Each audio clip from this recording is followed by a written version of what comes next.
فاتحہ پڑھ رہے ہیں.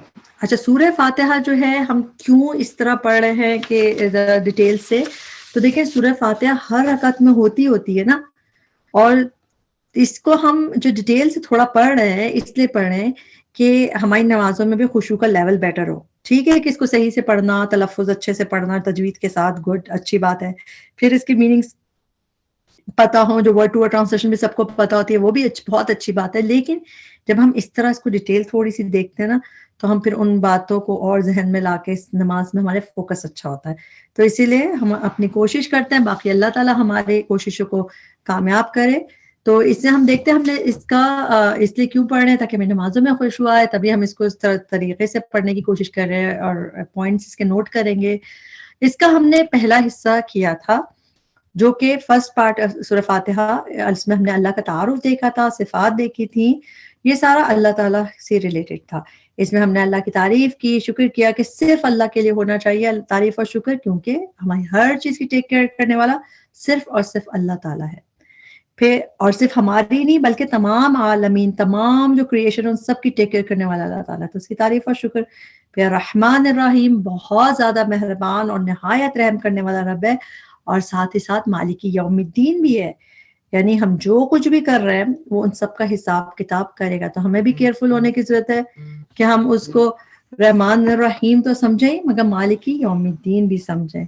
صحیح, تو یہ ہم اس کا پارٹ دیکھا تو سارا اللہ تعالیٰ کے متعلق تھا, اللہ تعالیٰ سے ریلیٹڈ تھا. اب ہم نیکسٹ پارٹ کی طرف جا رہے ہیں جو کہ ہے ایاک نعبد و ایاک نستعین. یہاں سے جو پارٹ شروع ہو رہا ہے وہ اس میں انسانوں کے بارے میں پیار ہے. ہم انسان اللہ تعالیٰ سے کہہ رہے ہیں کہ ایاک نعبد, کہ صرف تیری ہی, نعبد ہم عبادت کرتے ہیں, یعنی آپ کی صرف آپ کے لیے, صرف آپ کے لیے, نعبد ہم عبادت کرتے ہیں, ورشپ کرتے ہیں, وَإِيَّاكَ نَسْتَعِينُ اور صرف آپ سے ہی ہم مدد چاہتے ہیں, اور ہم ہیلپ بھی صرف آپ سے چاہتے ہیں. تو یہ والی ٹرانسلیشن ہم جانتے ہیں زیادہ تر لوگ, کیونکہ ورڈ ٹو ورڈ ٹرانسلیشن ہم لوگ کو آتی ہیں الحمدللہ. تو یہ ایک طریقے سے تو ہم ایگریمنٹ کر رہے ہیں اللہ تعالیٰ سے کہ ہم صرف آپ کی ہی عبادت کرتے ہیں. ہم کہہ رہے ہیں کہ ایک تو ہمیں آپ کا سلیو بننا ہے, اور ہم ابھی بھی کرتے ہیں اور ہمیشہ کرتے رہیں گے. اچھا, نعبدو میں عبادت کے میننگ آتے ہیں نا. ایک اس آیت پہ تھوڑی سی بات کرنی اس لیے ضروری ہے کہ بہت ہی امپورٹنٹ آیت ہے. پوری قرآن کی جو سمری ہے نا وہ سورۃ الفاتحہ, اور سورۃ الفاتحہ کی سمری اس آیت میں ہے. کیوں؟ کیونکہ یہ آیت نا بندے کا اور رب کا تعلق بتاتی ہے, کہ جو ہمارا ریلیشن ہے اللہ تعالیٰ سے اس بارے میں بات کرتی ہے. پہلی 1 to 3 آیتیں جو تھی رب کی پہچان کی تھی, الحمدللہ رب العالمین الرحمن الرحیم مالک یوم الدین. یہ والی آیت جو ہے نا بندے کا مقام بتاتی ہے کہ بندے اور رب کا کیا تعلق ہے, اور اس کے بعد کا جو حصہ ہوگا وہ دعا کے ہے, کہ جو اصل دعا ہے اہدنا الصراط المستقیم, اس کے بعد کا حصہ ہے. تو اگر ہمیں یہی پتہ چل جائے نا کہ ہم بندے اور رب کا تعلق سمجھ آ جائے, تو پھر ہر چیز صحیح ہو جاتی ہے. ہم دیکھتے ہیں اس سے پہلے کہ عبادت کیا ہوتی ہے.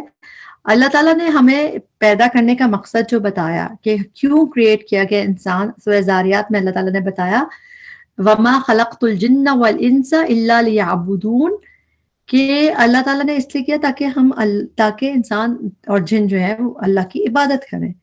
تو اللہ نے اس لیے پیدا کیا. تو اچھا, عبادت کا جب ذہن میں آتا ہے تو ہم جو ہے عبادت کو کیا سمجھتے ہیں, جیسے ریچولز, نماز پڑھنا, سجدے کرنا, ذکر کرنا, تسبیح, دعا, یہ سمجھتے ہیں ہم. یہ بھی امپورٹنٹ ٹائپ کی عبادت ہے, لیکن یہ تو فرشتے بھی کرتے تھے پہلے. اگر صرف نماز و تسبیح سجدوں کے لیے انسان کو پیدا کیا ہوتا تو فرشتے تو ہم سے بہت اچھے تھے عبادت کرنے میں. تو کیوں اللہ تعالیٰ نے انسان کو بنایا, پھر فرشتوں کو اس سے سجدہ بھی کروایا. آپ کو پتہ ہے جب حضرت آدم کو بنایا تھا تو فرشتوں کو کہا تھا حضرت آدم کو سجدہ کرے. تو کیوں, جو اس سے یہ پتہ چلتا ہے کہ انسان جو ہے فرشتوں سے اوپر ہے. تو اللہ تعالیٰ نے انسان کو فرشتوں سے اوپر کیوں رکھا, تو اس چیز کے بارے میں ہم ابھی آگے بات کرتے ہیں. پہلے دیکھتے ہیں کہ عبادت ہوتی کیا ہے, عبادت کی ڈیفینیشن کیا ہے. عبادت کی ڈیفینیشن یہ ہے کہ یعنی کہ عبادت کو اگر عربی میں اس کا میننگ دیکھے جائے تو اوبیڈینس یعنی کہ اطاعت, سبمیشن خود کو سبمٹ کر دینا, اور ہیوملٹی یعنی کہ عاجزی. تو یہ میننگ ہے اصل والے. اور ویسے اس کے کیا مطلب ہے کہ اللہ تعالیٰ کی یعنی اس کا اگر میں عام ویسے بتاؤں کہ اس کی ڈیفینیشن کیا ہے کہ کسی کی بہت لو کی وجہ سے, رسپیکٹ کی وجہ سے اس کی بات ماننا. ٹھیک, عبادت کیا ہے؟ آسان اس میں بتا رہی ہوں آپ کو کہ کسی کی رسپیکٹ اور لو کی وجہ سے اس کی بات ماننا، اطاعت کرنا، وہ عبادت میں آ جاتا ہے. تو عبادت میں اللہ کو ایک ماننے کے ساتھ ساتھ اللہ کی بھی ماننا آتا ہے، یعنی کہ اللہ کی باتیں بھی ماننا، جس کام سے بھی اللہ تعالیٰ خوش ہوتا ہے وہ کرنا، اور جس چیز سے اللہ منع کرتا ہے، ناراض ہوتا ہے، اس چیز سے رک جانا، یہ عبادت ہوتی ہے. تو خود کو سرنڈر کر دینا، اوبیڈینس، یعنی کہ اس میں وہ والی ورشپ بھی آ جاتی باتوں میں، جیسے ہم نماز پڑھتے ہیں، سجدے کرتے ہیں، اور بینگ اے سلیو، یعنی کہ ہم گائیڈنس کو فالو کرتے ہیں، ہم اللہ تعالیٰ کی باتوں کو مانتے ہیں. تو فرشتوں اور انسانوں میں فرق کی بات کر رہے تھے نا ہم. تو انسان کو اللہ تعالیٰ نے اختیار دیا ہے، مرضی دی ہے، دماغ دیا ہے. فرشتوں کو مرضی نہیں دی. فرشتے تسبیح کر سکتے ہیں، نماز پڑھ سکتے ہیں، سجدے کر سکتے ہیں، اور لیکن ان کو اللہ تعالیٰ نے اختیار، مرضی نہیں دی.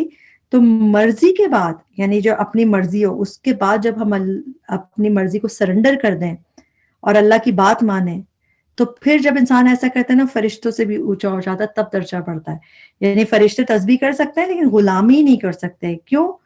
کیونکہ فرشتوں کو بنایا ہی نہیں اس طرح، ان کی مرضی ہوتی ہی نہیں ہے، تو ان کو تو کچھ اپنا مطلب وہ تو اچھی کام کرتے ہی ہیں. مگر جب انسان اپنے آپ کو، اپنی مرضی کو اللہ کو سرنڈر کر دے، تو پھر وہ اس سے بھی اوپر ہو جاتا ہے. تو وہ ہوتی ہے غلامی. تو اب عبادت جو ہے صرف ریچولز نہیں ہے، بلکہ بندگی، اطاعت، جو مین پرپز آف کریشن ہے. تو ایاک نعبد جو ہے نا، کہ ہم اللہ تعالیٰ سے کہتے ہیں ہم صرف آپ کی ہی عبادت کرتے ہیں. تو اس میں ایک طریقے سے ہم اپنا پرپز بھی پورا کرنا ہے کہ اللہ آپ کی عبادت کرتے ہیں، آپ کی بات مانیں گے. اور یہ ایک طریقے سے ہمارا کلمے میں جس طرح ہم جو پڑھتے ہیں لا الہ الا اللہ، اس میں بھی ہم ڈکلیریشن کس چیز کی کرتے ہیں کہ اللہ کے سوا کوئی عبادت کے لائق نہیں، عبادت صرف اللہ کی. تو اس میں بھی تو ہم یہی کہہ رہے ہیں ایاک نعبد، صرف آپ کی ہی عبادت. تو اس میں شرک بھی ختم ہو جاتا ہے، توحید کی بات بھی آ جاتی ہے. تو بس یہ کہ ہمیں اپنی نمازوں کو اس طرح پڑھنا چاہیے کہ اس میں لو بھی ہو اللہ تعالیٰ سے.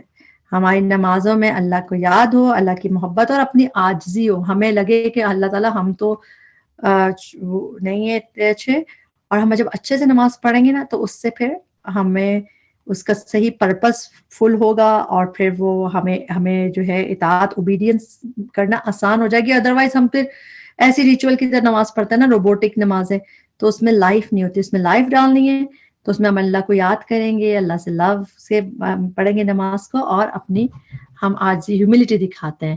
اور اصل جو ورشپ، جو ریچول ہوتے ہیں، اس کو کیا، اس کی ایکسیپٹنس کیسے ہوتی ہے؟ ایک تو ہم اللہ کے لیے پڑھیں جیسے نماز پڑھ رہے ہیں جیسے، اور دوسرا جو پروفیٹ صلی اللہ علیہ وسلم نے طریقے بتائے اس کے لحاظ سے. ایاک نعبد میں ایک اور چیز آتی ہے، سوشل اسپیکٹ آف ورشپ بھی آتا ہے. نعبد میں نا ہم کرتے ہیں، تو اس میں جماعت سے نماز پڑھنا، لوگوں کے ساتھ مل کے، کمیونٹی کے ساتھ کرنا، وہ بھی آ جاتا ہے اس میں. تو عبادت، اور سیکنڈ پارٹ استعانت کا آ رہا ہے، ہیلپ مانگ کرنا. اچھا، ایاک نعبد و ایاک نستعین میں ہم جو کہتے ہیں نا ہم تیری ہی عبادت کرتے ہیں اور تجھ سے ہی مدد مانگتے ہیں، تو 2 دفعہ ایاک آیا ہے نا. تو ایک دفعہ سے بھی کام چل جاتا، لیکن 2 دفعہ سے آنے سے اور زیادہ کیا ہو گیا کہ صرف تیری ہی عبادت کرتے ہیں، صرف تجھ سے مدد مانگتے ہیں، یعنی کہ کوئی غیر اللہ نے، صرف اور صرف اللہ ہی کی عبادت، اللہ ہی سے مدد. تو ہم اس میں یہ پکا توحید کی بات آ گئی.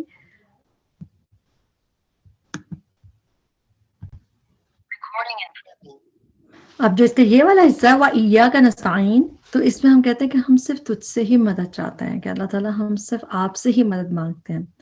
تو مدد جو ہے ہم ہیلپ اللہ تعالیٰ سے ہی مانگتے ہیں. اب کیا اللہ تعالیٰ کے علاوہ بھی کسی سے مدد مانگی جا سکتی ہے، یا صرف اللہ سے مانگنی چاہیے کہ نہیں مانگے کسی اور سے؟ تو نہیں، دوسروں سے دنیا، کیونکہ اللہ تعالیٰ نے اسباب کی دنیا بنائی ہے، ایک دوسرے سے مدد چاہیے ہوتی ہے، لیکن دنیا میں بھی مدد اسی سے لیتے ہیں جو دے سکتا ہے. اب جیسے ڈاکٹر ہمیں دوا دے سکتا ہے لیکن ہمیں ہیلتھ نہیں دے سکتا، بالکل ٹھیک نہیں کر سکتا. ہیل کون کرے گا؟ اللہ تعالیٰ. تو ہم صحت جو ہے اپنے اللہ سے مانگیں گے، ڈاکٹر سے دوا لے سکتے ہیں، تو اتنی ہم ہیلپ لے سکتے ہیں. مگر جو باقی ہم ساری ہیلپ جو ہے اللہ سے مانگتے ہیں، چھوٹی سی چھوٹی چیز کی، بڑی سی بڑی چیز کی، کیونکہ اللہ ہر چیز کر سکتا ہے، ہر طرح کی ہیلپ کر سکتا ہے، ہر چیز پہ قادر ہے. اور ایک اور چیز، جب ہم کہتے ہیں نا اللہ تعالیٰ ہم صرف آپ سے ہی مانگتے ہیں، تو ہم اللہ تعالیٰ کو اپنی عاجزی بھی دکھاتے ہیں. ہم کہتے ہیں کہ اللہ تعالیٰ ہمیں آپ کی نیڈ ہے، آپ کی ضرورت ہے، ہم تو محتاج ہیں. تو یہ بھی ہم اس میں اللہ تعالیٰ کے سامنے کہتے ہیں. تو یہ لفظ جو استعانہ کا لفظ یوز ہوا ہے ہیلپ کے لیے، نستعین، جس طرح اس کا جو روٹ ورڈ ہے اس سے استعانت آتا ہے، استعانت میں توکل آتا ہے. یہ بھی ہم انٹرسٹنگ ہے، دیکھتے ہیں کیا ہوتا ہے توکل. اور اب ورلڈلی ہیلپ پر جو ہے کاز ہو سکتا ہے، مگر اصل چیز ہے اللہ تعالیٰ سے مانگنا، استعانت. اچھا نستعین کو دیکھتے ہیں، نستعین کیا ہوتا ہے. عربی میں ہیلپ کے لیے ڈفرینٹ ورڈز آتے ہیں، ایک نصر بھی آتا ہے، نصرہ وہ بھی ہیلپ کے لیے یوز ہوتا ہے. لیکن یہ جو روٹ ورڈ کے ساتھ نستعین یوز ہوا ہے، اس سے کیا میننگ ہے کہ ایسی ہیلپ جس میں پہلے ہم خود ایفرٹ کریں پھر ہیلپ مانگیں، اس کو استعانت کہتے ہیں. یعنی کہ پہلے خود کوشش کی پھر ہیلپ مانگی. جیسے جاب چاہیے تو پہلے ہم اپلائی کریں گے پھر دعا کریں گے نا، لیکن اگر گھر میں بیٹھے سے دعا مانگتے رہیں گے تو پھر وہ استعانت نہیں. اسی طرح سر درد ہو رہا ہے تو ہم صرف دعا مانگتے رہیں، دعا مانگتے رہیں، وہ بھی مانگ سکتے ہیں اللہ سے، تو میں ہیلپ مانگنی چاہیے، لیکن پھر وہ استعانت کی میننگز میں نہیں آتی. وہ یہ کہ پہلے ہم فیکٹرز دور کریں، پانی پی لیں، دوا کھا لیں، اور اس کے بعد دعا بھی کریں، تو پھر اس طرح ہو سکتا ہے. تو اس میں اپنی ایفرٹس کی بات آتی ہے کہ آپ اپنی ایفرٹ ضرور کریں. اور سب جو ہے ہمیں بھی اللہ تعالیٰ یعنی اپنی ایفرٹس کرنا ہے. تو کیونکہ جو بھی ہم یوز کریں گے نا اسباب، اس سے فائدہ کون دے گا؟ اللہ کے ہاتھ میں وہ، مگر ہم اس کو ضرور یوز کریں. تو صحابہ بھی اسی طرح کہتے تھے، جو پروفیٹ صلی اللہ علیہ وسلم کے کمپینینز تھے، وہ انہوں نے پورا ہمیشہ کیا کیا، اپنی سیکریفائسز کی، قربانی دی، اور ساتھ ساتھ دعائیں بھی مانگتے رہے. پھر اللہ تعالیٰ کی مدد آئی ان کے پاس. تو اسی لیے ہمیں بھی یہی کرنا چاہیے کہ دیکھیں دنیا کے معاملے میں تو ہم بہت عقل مند ہیں، ہم صرف دعا نہیں کرتے بلکہ دوا بھی کرتے ہیں. ہم پڑھتے بھی ہیں اسکول کے لیے، ایگزام کے لیے، اگر پاس ہونا ایسے نہیں ہوگا کسی دعاؤں سے پاس ہو، ہے نا. تو دنیا میں تو ہمیں پتہ ہے، مگر ہمیں آج جب ہم دین کا معاملہ آتا ہے تو ہم سوچتے نہیں اللہ تعالیٰ کر دے گا، خود کچھ نہیں کر رہا ہوتا ہے. ایسے دعا کرتے ہیں کہ بس اللہ چاہے گا ہم بھی اچھے ہو جائیں گے. تو دیکھیں دعا خالی جس میں دل بھی نہیں آپ کا پریزنٹ ہو، یعنی دعا بھی صرف ایسی ورڈز سے کہہ رہے ہیں نا، دل سے نہیں کر رہے، تو وہ بھی فائدہ نہیں دیتی. اصل چیز کیا کرنے کا، دیکھیں کام کیا ہے، ایفرٹس خود بھی کریں، فرسٹ اسٹیپ لیں، اور پھر دل سے دعا کریں، وہ ہوتی ہے استعانت. اور پھر اللہ تعالیٰ کی ہیلپ ضرور آتی ہے، یعنی کہ خود بھی ایفرٹ کرنی ہے اور دل سے دعا کرنی ہے. اب جیسے ہمیں اللہ تعالیٰ سے کہنا ہے کہ اللہ تعالیٰ ہم ایاک نعبد، کہ اللہ تعالیٰ ہم آپ کے بندے ہیں. اب ہم آپ کے بندے ہیں، ہم آپ کی اطاعت کرنا چاہتے ہیں، ہم اوبیڈینٹ بننا چاہتے ہیں، لیکن کر نہیں پاتے، ہم کوشش کر رہے ہیں. تو آپ ہماری ہیلپ کیجئے، ہمیں آپ کا بندہ بننے میں بھی اپنی ہیلپ دیں کہ میں آپ کی بات مان سکوں، کیونکہ ہمیں تو بات ماننے بھی مشکل ہوتی ہے، تو اس کی مدد مانگے اللہ سے. اس سے ہر چیز کی ہیلپ اللہ تعالیٰ سے، دنیا کے لیے بھی آخرت کے لیے بھی. سب سے ضروری چیز جو ہے چیزیں مانگنے میں، سب سے امپورٹنٹ چیز ہے ہدایت، گائیڈنس. کہ ایک تو گائیڈنس آخرت میں جنت تک جانے کے ہمیں طریقے بتا دے اللہ تعالیٰ، کس طرح ہم جنت میں جا سکیں وہ گائیڈ کر دے اللہ، اور دنیا کے بھی کاموں میں بھی گائیڈ کرے کہ دنیا میں ہم کس طرح کریں. تو ہر چیز کے لیے ہمیں کس سے مانگنا ہے؟ صرف اللہ تعالیٰ سے. کبھی دین پہ عمل کرنے میں ٹربل ہو رہا ہے، اللہ تعالیٰ سے مانگیں، اور مدد دل سے مانگے، اور کوشش بھی کریں. ہم یہ کوشش نہیں کرتے اور پھر نہ دل سے دعا کرتے ہیں. جب ہم کوئی کوشش کریں گے، طریقے سیکھیں گے، آج کل تو گوگل سے آپ طریقے بھی سیکھ سکتے ہیں، آپ کو ہر چیز مل جاتی ہے، کس طرح ہم کہاں ایڈمیشن لیں، اگر ہم یہ کرنا چاہتے ہیں، نماز اچھی کرنا چاہتے ہیں تو ٹپس سیکھیں. تو پھر اور ساتھ اللہ تعالیٰ سے ہیلپ لیں، تو اللہ تعالیٰ ضرور ہیلپ کرتا ہے. اللہ تعالیٰ کو مانگنا پسند ہے، اور دل سے دعا کرتے ہیں کہ اللہ تعالیٰ ہمیں قریب کر لے، اللہ تعالیٰ ہمیں اچھی نمازیں پڑھنے والا بنائے اللہ تعالیٰ. اور دعاؤں کا نا طریقہ بھی یہی ہونا چاہیے کہ پہلے اللہ تعالیٰ کی بڑائی اور پھر عاجزی، کہ اللہ تعالیٰ میں تو بندہ ہوں آپ کا. اور پھر انبیاء بھی، پروفٹس بھی سے دعا مانگتے تھے تو دعا قبول ہوتی تھی. اب اس کو ہم ریپ اپ کرتے ہیں اس بات کے ساتھ کہ جو حدیث قدسی ہم نے دیکھی تھی کہ اللہ تعالیٰ نے سورہ فاتحہ کو، جب یعنی سورہ حدیث قدسی کے نبی صلی اللہ علیہ وسلم نے کہا، اللہ تعالیٰ نے سورہ فاتحہ کو 2 حصوں میں ڈیوائڈ کر دیا، اپنے اور اپنے بندے میں ایکولی. اور بندے کے لیے وہ ہے جو کچھ اس نے مانگا، تو اس کے بعد دعائیں قبول ہوتی ہیں. اور اس میں ہم ایک اور انٹرسٹنگ چیز دیکھیں گے کہ جیسے یہ ہے اس میں ہاف دیکھیں ایکول کس طرح اس کو ڈسٹریبیوٹ ہوا ہے. پہلی 3 آیتیں الحمدللہ رب العالمین الرحمن الرحیم مالک یوم الدین، صرف اس کے بارے میں، اللہ تعالیٰ کے بارے میں، جس کی وجہ سے پھر ہمیں کیا کرنا چاہیے، ایاک نعبد، پھر ہمیں اللہ ہی کی عبادت کرنی چاہیے. تو یہ اس کا کنکلوژن ہو گیا کہ ہم آپ کا بندے بننا چاہتے ہیں، ہمیں اپنا بندہ بنا لیں، اوبیڈینٹ بنا لیں، ٹھیک.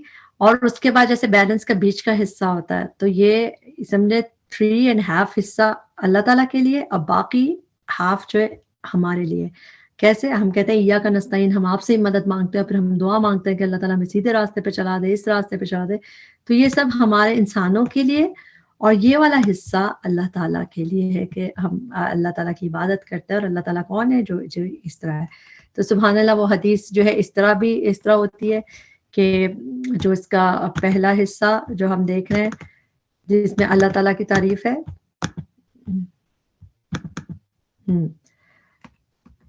اس کا جو کنکلوژن ہے پارٹ 1 کا، ایاک نعبد، کہ I want to be your slave. جب آپ اتنے اچھے، ساری تعریف ہے آپ کے لیے، ساری شکر آپ کے لیے، آپ ماسٹر ہیں، مالک یوم الدین، اتنے کیئرنگ اور لونگ ہے، تو پھر تو مجھے آپ کا ہی سلیو بننا چاہیے، مجھے آپ کی بات ماننی چاہیے. پہلا یہ ہو گیا. اور دوسرا پارٹ جو ہے جس میں ہم دعا کریں گے، اس کا انٹروڈکشن یہ والا ہو گیا حصہ، وَإِيَّاكَ نَسْتَعِينُ. یہ انٹروڈکشن ہو گیا اس حصے کا جو ہمارے بارے میں، انسانوں کے بارے میں، اباؤٹ اس ہے، جس میں ہم اللہ تعالیٰ سے ہیلپ مانگ رہے ہیں. تو یہاں پہ ہم نے کمپلیٹ کر لیا یہ چیز کہ سورہ جو اس کا جو مڈل آیا، ہم نے ایاک نعبد و ایاک نستعین دیکھی ہے. اس میں ہم اللہ سے کیا چاہتے ہیں کہ اللہ تعالیٰ کو کیا دینا چاہتے ہیں کہ ہم آپ کی غلامی کریں گے، بات مانیں گے، اور آپ ہمیں ہیلپ کیجئے، ہدایت دیجئے ہمیں. تو بہت پیاری صورت ہے، ہم اس طرح کریں. اور ایک کرنے کا کام یہ ہے کہ یہ والا جو ڈائلاگز ہیں جو ہم نے دیکھے تھے کہ اللہ تعالیٰ کے اور جو بندے کو اللہ تعالیٰ جواب دیتا ہے، اس کو یاد کریں، میمورائز کریں ڈائلاگ کے. اس سے ہماری نمازیں اچھی ہو جائیں گی. اور جب ہر آیت کے بعد میں آپ رکیں، پاز کریں، جیسے پروفیٹ صلی اللہ علیہ وسلم کرتے تھے سورہ فاتحہ پڑھتے ہوئے، اور پھر جس پاز لیں گے اس وقت سوچیں کہ اللہ تعالیٰ بھی یہ کہہ رہے ہیں کہ میرا بندہ جو مجھ سے مانگے گا میں دے گا. پھر ہم جو دعا کریں گے قبول ہوگی، اور پھر ہمیں نمازیں فائدہ دیں گی. ہم یہیں پہ اس کو کمپلیٹ کرتے ہیں. اللہ تعالیٰ ہمیں اپنا بندہ بنا لے. اللہ ہمیں اپنی اچھی نمازیں پڑھنے کے لیے بھی اللہ تعالیٰ ہماری ہیلپ کرے، ہر کام کے لیے ہیلپ کرے. ربنا تقبل منا انک انت السمیع العلیم وتب علینا انک انت التواب الرحیم. سبحانک اللہم وبحمدک اشہد ان لا الہ الا انت استغفرک واتوب الیک. السلام علیکم ورحمۃ اللہ وبرکاتہ.